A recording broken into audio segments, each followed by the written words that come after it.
All hold your positions. All hold. Ready, set. And we have a start here in this first race. Really fast start here from lane 5.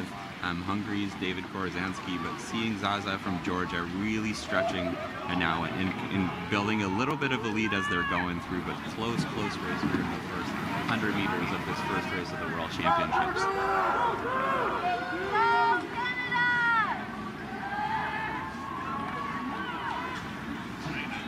So the athletes are entering the last 100 meters now, as you can see by the red buoys, and we're about to close this one out. Really close finish here between the first 4 athletes. Again, top 3 directly to the final, so very tight here as we're coming in. But it does look like lane 4, 1, and 7, but too close to call here, so we'll have to wait for confirmation of those results. But great race here by all these athletes, and taking first place on your screen, Alexei Koliadich from Poland.